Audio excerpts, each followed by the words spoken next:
Godan Dayin from BA. This is a Rorshok Arctic update from the 16th of April 2024. A quick summary of what's going down north of the Arctic Circle.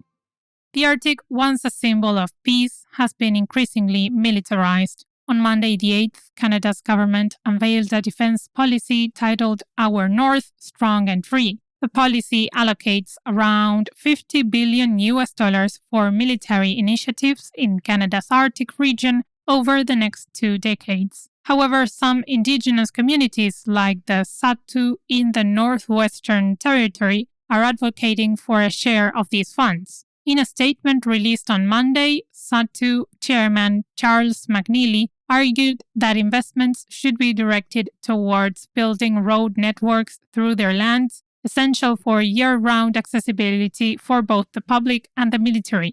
As the budget will be finalized in the coming weeks, additional projects like these may secure federal funding. With Canada and every other northern NATO member recently announcing new military funding for Arctic defense, it is no surprise to see Russia following suit. On Monday the 15th, the Russian Defense Ministry told the state-controlled newspaper Izvestia that the government is building several new bases along the Arctic coast for long-range drones. However, Russia isn't the only one in this venture, as the US and Norway are also building new drone bases in the Arctic. There's funding for Alaska's Arctic security too. The Department of Homeland Security has been looking for a location to build a research facility for Arctic security, and on Tuesday the 9th, the department announced that the University of Alaska Anchorage would host the facility. Officials from Homeland Security celebrated at a ceremony held at the university library, where Jeff Libby, the university director, cut a ribbon made of ice with an ice axe. The facility will receive about $50 million of federal funding for the next 10 years of operation. Security in the region is important to more than just the northern countries. On Thursday the 11th, David Rutley, the Polar Minister of the UK, completed a visit to Alaska to attend the Arctic Encounter Symposium in Anchorage.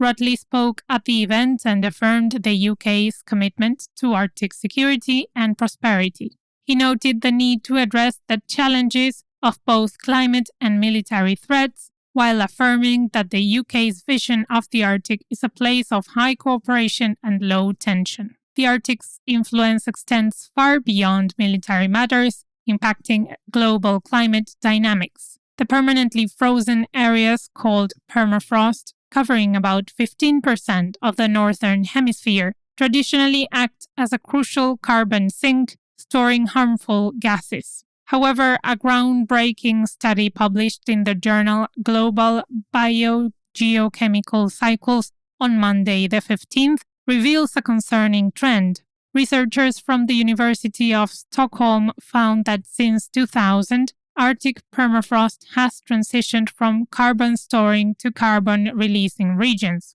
Melting permafrost now emits more greenhouse gases than it traps. While Arctic forests may temporarily offset this carbon influx, continued permafrost thawing could transform the Arctic into a source of greenhouse gas emissions. Norway remains committed to maintaining avenues for cooperation with Russia. On Tuesday the 9th, Eivind Vad Pedersen, Norway's state secretary, told the Barents Observer that the country has no intention of terminating any bilateral agreements with Russia concerning their shared border. Since 2013, both nations have allowed visa-free travel across their Arctic border. While neighboring Finland has closed its border with Russia, Pedersen emphasized Norway's stance, believing that maintaining open borders can help alleviate tensions and foster diplomacy between the two countries. Following the abrupt resignation of Iceland's prime minister last week, the government has swiftly moved to fill the void.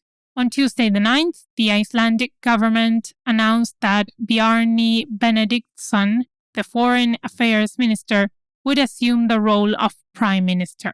This decision sparked controversy among voters due to Benediktson's previous tenure as prime minister in 2017, which lasted 10 months because he was voted out after his cabinet was implicated in the Panama Papers revelations. Recall that in 2016, there was a leak of documents from a Panamanian accounting firm which exposed widespread global tax evasion and money laundering worldwide.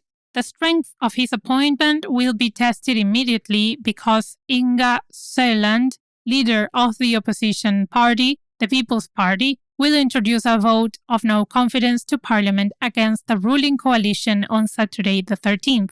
So it may be another short leadership for Bjarni Benediktsson. Next to the US, which is taking a major step in conserving its Arctic, the U.S. Interior Department announced on Thursday the 11th that the Biden administration is planning to block oil and gas development across half of the country's national oil reserve. About a century ago in northern Alaska, a plot of about 100,000 square kilometers was set aside as an emergency oil supply. As part of Biden's effort to conserve the Arctic, over 50,000 square kilometers of this ground will become federally protected lands in the next few days.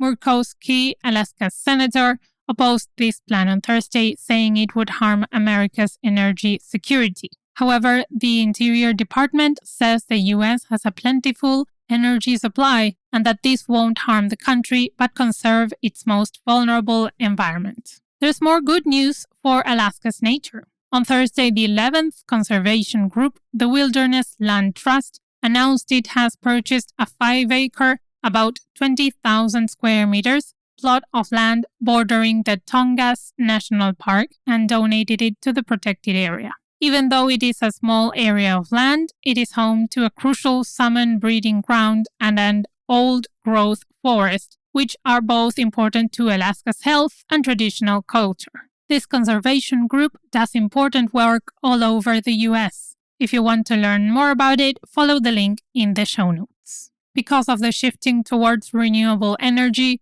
the future of oil, gas, and mining industries in the Arctic hangs in uncertainty. Graham Clinton, a Canadian economist, highlighted this concern in a report presented to Yellowknife's Council on Monday the 8th.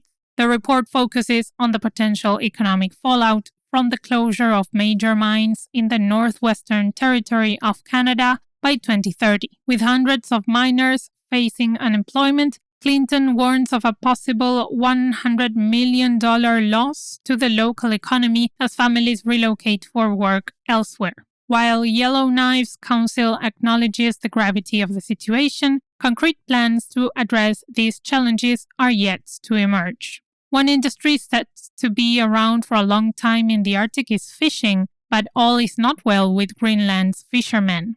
On Thursday the 11th, fishermen from across the country gathered in the capital Nuuk to protest against Royal Greenland, the nation's largest fishing company. They believe the company has been paying them too little for their fish. Royal Greenland responded with a press release on the same day, saying they would not meet the protesters and that fish prices are set by global markets, which they have no control over. The Fishermen's Union still demands an agreement on fish prices, or further strikes and protests will follow soon.